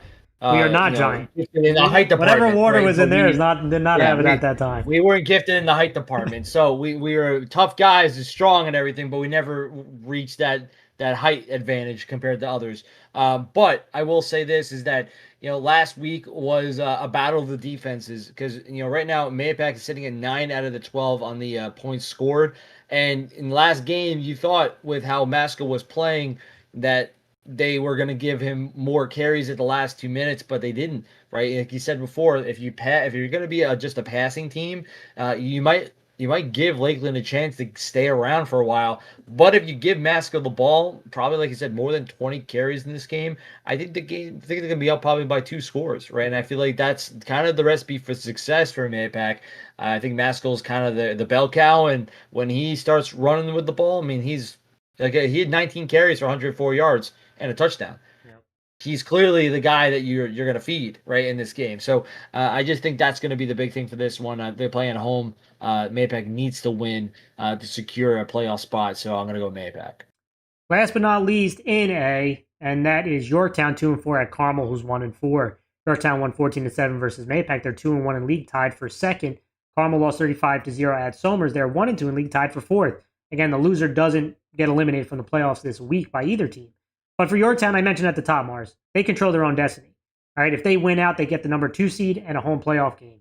And so offensively, it's been a struggle scoring points this year for the most part. They moved the ball well last week, but they had killer penalties, right? They mentioned that strong fourth quarter where they scored 14 points. They were moving the ball at times, but they just could not finish drives because of the negative plays that hurt them and on third down. But they got hot in the fourth quarter, and you saw some of the potential on this offense, right? With Sly over 100 total yards, that mix between Jerome and Coney at the quarterback spot, and wide receiver Galante came in real clutch in that fourth quarter, and he, running the ball, receiving the ball. That's going to be, getting him the ball in space is obviously going to be super important.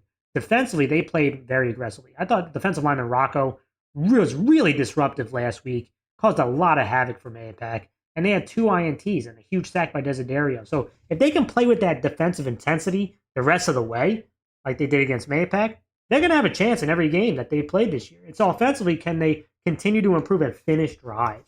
Against Carmel, offensively, this is an offense that has struggled. Right, they're 11 out of 12 in points scored, one game scoring over 20 points. Right, so for Carmel, trying to get back at home again, the season's not over. They have faced a ton of BS outside of football. But again, this is a rallying cry for them that you have a chance either this week and you lose it, you have a chance next week to get it. They just got to win, especially over those last 2 weeks. But even if they lose this game, they're not eliminated. But fight, right? I want to see this team fight, right? So to me, I'm going to go with Yorktown. I just like that they're playing a little bit more consistent than Carmel. Carmel offensively, like I just mentioned, both these teams have struggled scoring points at times, but they've only had one game Carmel scoring over 20 points this year. So for me, I think Yorktown's just a little bit more consistent, and if they play with that same aggression as last week, I think they go on the road and win this game. I'm going to go with Yorktown. Yeah, I'm gonna go Yorktown too. I feel like last week was a statement game for them, and I feel like we mentioned it before. They started the season really in a bad spot. A lot of people thought that this was going to be a really tough ending for Yorktown season, but then they came back and they started grinding for wins. And last week was a statement win. Defensively, they really stepped up big time, and then offensively, they scored when they needed to. And obviously, Galante made big plays. And I feel like that was, that was really the big nail in the coffin last week. But I feel like you said before, Carmel needs to they need to show some grit. Like they need to show some fight. There's a lot of outside stuff, outside of football, outside the lines that causes issues in a program. And unfortunately, it feels like Carmel got stuck in that. But at the end of the day, it is a pride game, right? You got to win out to get a chance at a playoff spot, and you can do it, right? Yorktown and Mayapack in the next week.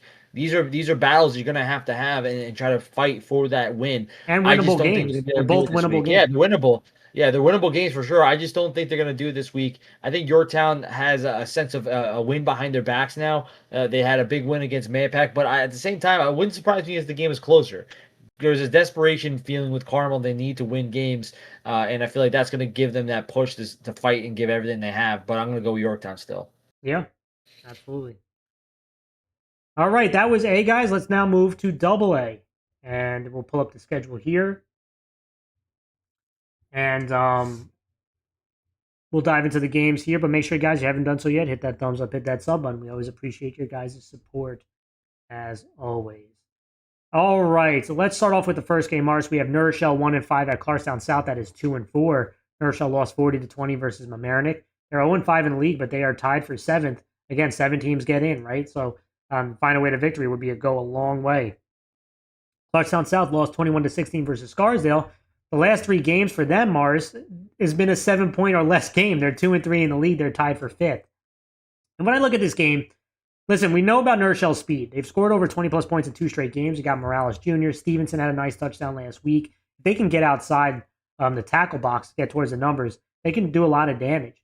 The problem I have is defensively. They've allowed 30-plus points in 3 games this year, which leads me to Clarkstown South, who's been playing pretty well the last 3 games. I know not all of them has been victories, but the rush attack with Van Etten and Chubazar, has been really solid. And Brennan is getting better, right? He's being more efficient. He's not making the same mistakes. So if they can get the ball to guys like Passman and Scarpelli, but running the ball and controlling the time of possession this one, because defensively, this defense has been getting, has had some real bright moments. This is 8 out of 15 in points allowed. Clarkstown South is home, Mars. I think I'm going to go with Clarkstown South here. I just like the way that they've played the last 3 weeks. And even New Row has been battling, but Clarkstown South has played games like against Mamaroneck. It was a 1-point score. They came back and beat Arlington, and then they played a close game against Scarsdale. I just like the way that they're playing recently. I'm going with I'm going with Clarkstown South. Yeah, and I feel like I'm gonna agree with you because I feel like they're kind of reminding me of my Jets when they lose games in such a close fashion. Even though the Jets embarrass me all the time, Oh, but the Clarksville Jets! South. Hey, How they did lose insulting! like 3 games by less than like 4 points. So I mean, it's kind of like a similar feel, I guess. Now I think that Clarkstown South, the fact that they've always kept these games really close, does show you a lot about their character and their grit. It's just they got to close games, right? And I feel like that's going to be something that they have to kind of improve upon. But I think this week is going to be a little different. I think Clarkstown South has showed a lot of fight, and I'm not saying that New Rochelle hasn't because they have. I just think that they don't have enough on the defensive end to limit the big plays, and I think Clarkstown South at home is going to win. Next up, we have Yonkers Forest 4-2 at White Plains, who's 4-2. Yonkers Forest lost 24-14 at East Ramapo. They've lost 2 straight, but 3-1 in the league, which is tied for first. White Plains lost 33-14 at Brave. They're also 3-1, tied for first in the league. What a matchup, Mars, here. Listen, Yonkers Forest has the tiebreaker over Brave. White Plains has the tiebreaker over Ketchum. And they don't have the tiebreaker over Brave. So I look at both these teams, and this is an interesting because Yonkers Forest, remember a couple weeks ago, they were gangbusters, especially offensively. But the last 2 weeks, Mars, they have not scored 20 points. We know quarterback Mulvihill, Lightfoot has had strong moments, and this wide receiver group has made some big plays at times this year. But turnovers have been a big issue, and they had 2 turnovers last week that were really costly. Defensively, they've still been really strong. They're number 5 in points allowed, and they force turnovers. But can they keep Pierre in the pocket? Can they stop the run? Because they gave up a ton of rush yards last week, which was concerning. But for most of the year, they've made big plays to counter it. They have to get back to that. As for White Plains, this is the number 3 offense, right? With Pierre and Ryan leading the way. But they had a bunch of turnovers last week as well. This was hard for me because both these teams were really off to a hot start, and then things have kind of fallen back a little bit. But I'm going to go with Yonkers Forest. And I know offensively has been a struggle the last 2 weeks. I think they're going to get back on track. The concern for me is White Plains is defensively, although ranked number 9 in points allowed. But the last couple games, Mars, they've given up 27 plus points in 3 straight. I think Yonkers Forest offense gets back on track. Defensively, they'll make enough plays. I'm going to go with Yonkers Forest to win on the road in a huge, huge matchup. I'm going to go with White Plains at home, and I feel like their offense is obviously third in the league, and I feel like that the ability for them to score at will is what makes them the most dangerous team. As much as defense does mean a lot, I do think that the defensively they can improve on things. Like they just limit the big plays, and they have been they've struggled the last 3 weeks. But if they can try to give their offense more ability to get back on the field, I don't really see a lot of defenses in Double A and this side of Double A that can really stop guys like Pierre, right? Because I feel like he's just one of those like top level talents that like you said, you have to try to limit him from breaking the contain. But like, how do you? It's hard to even imagine that, right? And I feel like White Plains has been really efficient on the offensive end. I think they've been able to score at will. I think playing at home gives them that advantage. I'm going to go White Plains here. Next up, we have East Ramapo 1-4 at Ossining, who's 0-4. East Ramapo had that huge upset victory on Forsyth, like I just mentioned. 1-3 in the leagues, but they're out of the contention for the playoffs. But playing spoilers, right? I mean, that's what I love when teams compete. No matter what, Ossining lost 27-6 at Ketchum. For me, I'm going to go East Ramapo, Mars. Both these defenses at times have really struggled, but East Ramapo, they were strong last week. They forced a couple turnovers, and offensively, they can move the ball. They ran for over 300 yards, and that combination of Pierre and Brown has been pretty potent at times this year. They're 8th in points scored against Ossining, who's last in points scored. So to me, I just think East Ramapo has too much offense. Both defenses have struggled at times, but I do think I like the momentum that East Ramapo and they played a couple close games the last few weeks against the top teams on their side. I'm going to go with East Ramapo to win this one. I'm gonna agree with you. I feel like they have been playing a little more consistently, especially on the defensive end. They force teams to make mistakes and get turnovers and get their offense back on the field, and they've been scoring. Right? I feel like East Ramapo is gonna win this game. I think Austin just has too much struggles right now. I just don't see any consistency. I'm gonna go with East Ramapo. Next up, a big matchup here is Scarsdale 3-2 at Arlington, who's 2-4. Scarsdale won 21-16 at South. They're 3-2 in the league, which is tied for fourth. Arlington won 28-16 at Suffern. They're 2-3 in the league. They're tied for fifth. I'm sorry, Scarsdale's not tied for fourth. They are fourth because North Rockland has a tiebreaker over them. But listen, for offensively, if I told you, listen, Scarsdale's a top 5 offense in points scored. Just think about that for a second, right? This is a team that can run the ball when the offense is humming, but they have to avoid the fumbles and negative plays that have been absolutely killer for them. And the consistency in the red zone. They have to be more efficient passing the ball. You saw it at times. They looked really good last week, but they still move all the way to the 20 and can't finish drives, and that's a big issue.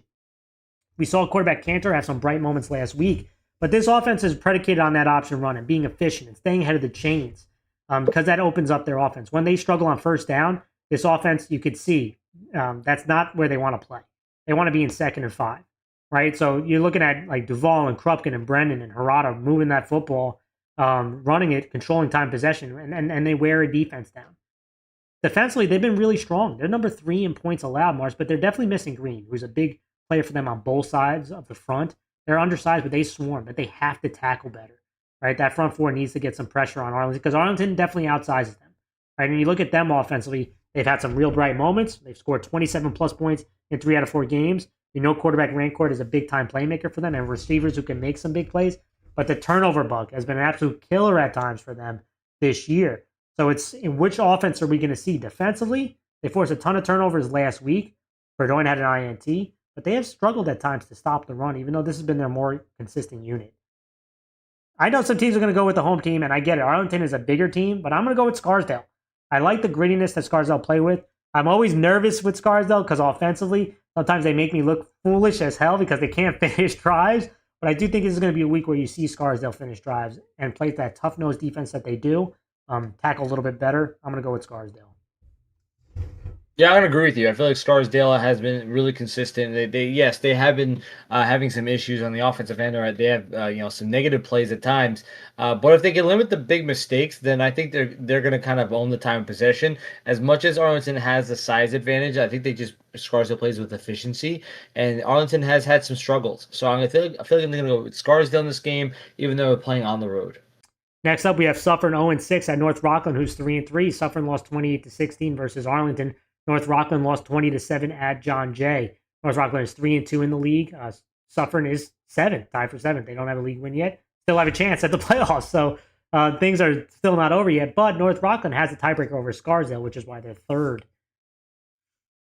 Listen, for me, it's going to be North Rockland. I mean, Suffern has to go on the road in North Rockland. I really like the way North Rockland's defense plays, right? They're number 4 in points allowed. Prisco, Joshim, Tucky, Kukulzak, Feliciano. These are some big play guys on the defensive end. Defensive front 7 is tough to run against. And so Suffern's Cromwell had some nice plays last week. It's going to be a struggle. And if they get in 2nd, 3rd, and long, they can get after the quarterback. The concern I have is them offensively, right? Because there's just a lot of inconsistency, especially in the passing game. When they get down, when it's 2nd and 3rd and long, can they make enough plays there? But I do think they'll have a better time running the football with Prisco and Norman, right? Because Suffern, they have struggled to stop the run all year. And I think the North Rockland's going to take advantage of that. I'm going North Rockland. Yeah, I'm gonna agree with you. I feel like they just have been more consistent overall. The defense has been really good this year, and I just think Suffern has been struggling a lot, and they've been really struggling to stop the run. So I just feel like North Rockland's gonna try to go back to that consistency, try to run the ball right, and get some plays open for the passing game. I'm gonna go with North Rockland. Next up, we have Ketchum 3-2 at Mount Vernon, who's 1-3. Ketchum won 27-6 versus Austin. They're 2-2 in the league, which is for 4th. Mount Vernon had a bye week last week. This is a colossal win. I mean, a colossal opportunity for Ketchum needs to win. They need a win and a Yonkers Force win to keep them alive in the playoffs. So first things first, they have to win the game. And to me, I do think they're going to win this game. Offensively, they're number 4 in points scored. They've scored 27 plus points in 4 straight. I love the way that they ran downhill with some physicality with Bieber last week. The question I have is defense. Right? They've allowed 3 games over 30 points. If they could play some strong defense, it does limit the big plays. Mount Vernon's offense has had struggles this year. Last game they played, though, they scored 40. And defensively, this is a tough defensive unit. They can get after it. So I do think Ketchum is, they're going to have their hands full running the football against this team, even though offensively they've been impressive. I just think Ketchum defensively against a struggling Mount Vernon offense for a majority of the year, I think Ketchum's going to win this game in a must-win game for them to stay alive. I think the pressure is going to be on, and I think they're going to deliver. I'm going to go with Ketchum. Yeah, I'm gonna agree with you, man. I feel like this is one of those pressure moments that they have to win this game in order to keep their playoff hopes alive. And I feel like I really like the way this offense has been playing. Their defense has been a little bit inconsistent, and Mount Vernon has like the stats that kind of back up that they could win this game, and they definitely could. I think this is going to be a lot closer than what people expect. I'm going to go with Ketchum. And finally, the heavyweight fight, our game of the week. And that is John J. East Fishkill, who's 6-0 at Mamaroneck, who is 6-0. The winner gets the league title, number 1 seed. And when I look at these two teams, boy, I am excited for this one. So I hope the streaming service holds up. Like, unfortunately, has not at times because I can't be in person, so I'm going to definitely be watching. But John Jay won 20-7 versus North Rockland last week. Mamaroneck won 40-20 at New Rochelle. Both 5-0 in league. And when you look at these two teams, John Jay East Fishkill, number 1 offense. They've had 4 games. They have scored over 30 points this year. Mars quarterback Lawrence, I mentioned it. He was really good last week because they were up against a tough defensive front 7, which again is going on this game as well. And they couldn't run the ball as efficiently as they wanted, so they had to attack the outside with some of their receivers running the ball. But Lawrence made some plays with his legs and in some key moments. He had 3 total touchdowns. His offensive line is going to have his hands full, but they have the weapons with Johnson, Burko, Procacino, Mullen, who can make some plays in the passing game. And I think they're going to have to throw out of those condensed formations and probably do a little bit more spread than they normally want to, but they got to get the ball out of their hand quickly. And these receivers got to win their one-on-ones versus Mamaroneck, because if they have to hold on to the ball, that's what leads to the negative plays, because the Mamaroneck the defensive line can really get after it. And I know they will blitz, but they don't really necessarily need to. That's how good they have been. So definitely a lot of condensed formations to dictate man coverage, and so take those shots there. And then some of the spread stuff, you got to get your hands out quickly, right? Especially if you're struggling to run the ball. Defensively, this is the number 2 defense, Mars, in points allowed. Procacino, they got playmakers at each level. Procacino on that defensive line, Florvivo at the linebacker spot, Calcogni and Smith in the secondary. And those are just to name a few. They have a bunch of guys who can make plays for you at each level. And it starts with stopping the run from it. You got to make Mamaroneck a passing team, right? Because that's where things have been a little high and low for Mamaroneck. But if you could stop the run, that's going to be key for them, because they swarm to it, and that'll give yourself a chance for your front 4, who's also good at getting after the quarterback, to make some plays. Which leads me to Mamaroneck. I mean, this is the number 6 offense in points scored. We talked about it with Will, where at some times, this offense needs their receivers to make big plays, and their running backs to make big plays. And so I'm going to be interested to see who steps up here. But to me, it starts with the rush attack with Leibowitz and Kobe. Can this offensive line move this tough defensive front? These running backs got to hit the hole right away, because John Jay swarms to the ball. Mars, they shut the holes down really quickly. So you have to be decisive here. And if you see, and I have tape, we're going to look at both defenses. If you're indecisive on where you're going to go, they're going to swallow you up, and they get you in second, third, and long. They have forced a ton of turnovers, John Jay, and this front can get after you without them blitzing. So that's going to be so important for Mamaroneck to stay out of the chains, not turn the ball over, and these backs to be decisive, including their quarterback, Kelly, who can run the ball. Defensively, number 1 defense in points allowed. This defensive front 7 has been tremendous. The Prevost, Barrios, Russo, Derrico, Perez, and Jacobson, right? They are tough to run against. These guys can win even with light boxes. And then when they get you in second, third, and long, I mentioned, they can generate a ton of pressure. Matlow had an INT touchdown. They forced a couple turnovers. So much. There's so much going on in this game. That's what makes it so exciting. But Mars, before we dive into the film room and then the game picks, what are your thoughts? Yeah, I mean, like the biggest matchup that I'm really looking to for this game is going to be John Jay East Fishkill's offense versus Mamaroneck's defense. You have the number 1 ranked based on points scored and points allowed in all of AA between these two teams, and I feel like that's going to be the breaking point to see whether or not one team will have the advantage. Who will make more mistakes than the other? Will John G. East Fishkill's front line be able to stand up against his rush defense and his run stopping defense Mamaroneck has, or will it be vice versa? Who will see what we gotta see what happens, and I feel like that's what the big matchup I'm looking for. Yeah, and let's dive into our film room before our picks. And to me, I love this game because it's about defense, baby, and 2 defenses that can stop the run and get after the quarterback. And I'm going to show you a little clip about both of them. So let me pull up that, guys, and you guys can see my screen. And first thing first, let's start with the road team. I talk about, John Jay, and they got playmakers at each level, and they're tough to run against. Right? And if you're not decisive running the football, you can see that the holes are going to close really quickly. And so here they are right here. And this is going to be kind of an ISO play. I know, again, Scarsdale runs the option, but this Similar to that, it looks like a fullback lead, right? And they're going to run some zone blocking up front. But again, because of the speed of John Jay, because they swarm to the football so much, those holes close really quickly. And at the time, it looks like, you got the numbers here. You got a tight end. They're going to be zone blocking here. You're going to see initially a hole open up, right? But then the running back, again, is going to create some confusion. You're going to see the safeties coming now into the box. They're bringing an extra guy in. And you're going to see these guys move off the ball, right? And when you see initially, it feels like, hey, you know what? There's an option here. Maybe you could take the right. The running back's got a decision on the zone. He's going to bang it or bend it. It could see that A gap starting to open up a little bit. But again, the decisions have to be quick. If you're not quick against this East Fishkill defense, you're going to see they just swarm to the football, right? They get off their blocks really well. And so the running back is a little hesitant. Now he wants to bang backside, but look at all the heads to the ball. Look at everyone to the football right here. You got 4 or 5 guys, and you see that consistently with John Jay. They'll get after you in the running game. And if you're not decisive, you're not running downhill, they'll make you pay. They'll get you in those second down, third and long. Right? And that's what you see right here. Which then leads you. Again, you're going to go into the spread. First down and 10, second down and long, third down and long. John Jay can rush with just 4 guys. They do like the blitz. They'll send their linebackers. But this is a front that can get after you regardless.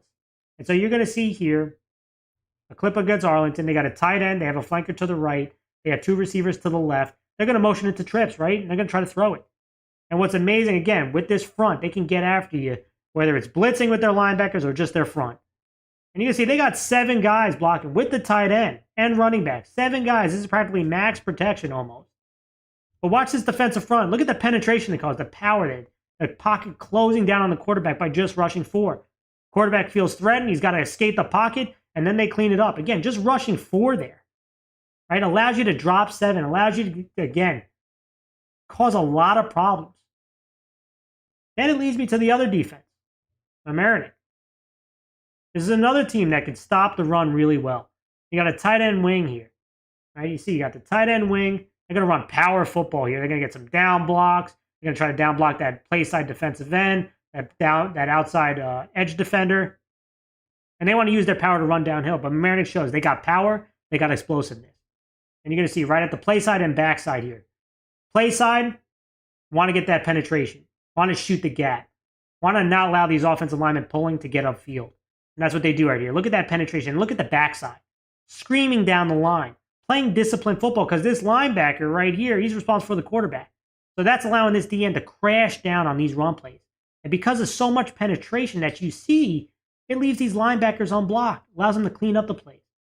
And you see this consistently, causing penetration backside, screaming down the backside end. So they cause penetration play side, screaming backside, creates these negative plays, get you into second and third and long. When they get you in second, third, and long, that's when this front comes to eat. Right? And Mamaroneck's another team that they'll blitz as well. They'll send guys on the outside. They could send linebackers. But this front can get after you, just sending 4. They got trips to the left, single receiver to the right. You're going to see this guy creep up. He's going to be coming off the edge, but they're only sending 4 and dropping 7. But watch these guys get after the quarterback. Right? You send 4. Looks to see, again, you got the advantage of dropping 7. You're expecting the quarterback to have some time. Well, look at these guys. Look at them get off these blocks right here. Pocket collapses in 2 seconds. And it leads to, again, a big sack. These guys up front causing a ton of penetration. Both these defenses do a really good job at stopping the run, getting you second and third and long, and allowing that D lineman to come and eat. All right, Mars, who do you got winning and why? Yeah, I mean, this is definitely going to be not even just the game of the week, but it's almost like the game of the year. It kind of sets up the rest of the season. And, I think Mamaroneck, when you look at what they have this really aggressive defense. They can force a lot of turnovers. Their offense has been able to score 30-plus points in 2 games. They have a lot of weapons that can make the big plays. And they definitely, if they were to limit the mistakes, then they are one of the more consistent offenses in AA. Then you have John Jay, and John Jay has been, in my opinion, and we said this at the start of the show, has been the most balanced or most developed of all these teams. That is very kind of they're full on offense and defensive side. They've been very good. Offensively, they're the number 1 ranked offense. 4 games scoring over 30 points. And, they've been very dangerous.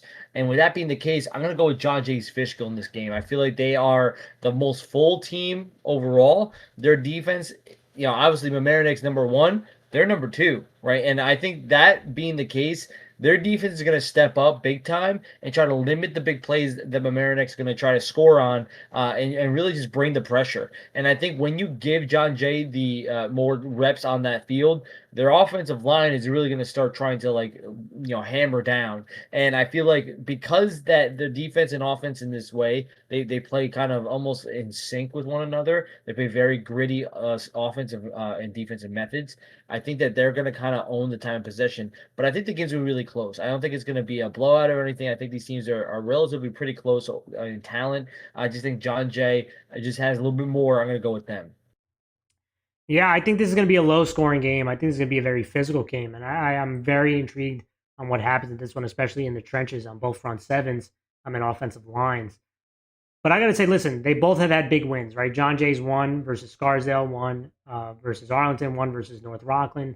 Mamaroneck's won versus Arlington, versus North Rockland, and versus South. But the big difference for me, the big games that John Jay's won versus North Rockland, Scarsdale has been home. Now they have to go on the road. And right, so to me, I think the home is going to be a big difference in this one when these two teams are real tight. I'm going to go with Mamaroneck. I think it's going to shock a little bit of people. I mentioned John Jay to me has been the most complete team, but they have to go on the road in dangerous territory. And I think Mamaroneck is going to be absolute jacked in this one in a low scoring, close game. I think they make enough plays at the end to win. I'm going to go Mamaroneck. All right, everyone. That was our show. Thank you guys so much, as always, for tuning in. Appreciate your support. As always, make sure you hit that thumbs up, hit that sub button. Consider joining Patreon to help support our cause. But thank you guys so much, as always. And I hope you guys enjoy this weekend, and we'll see you all very soon.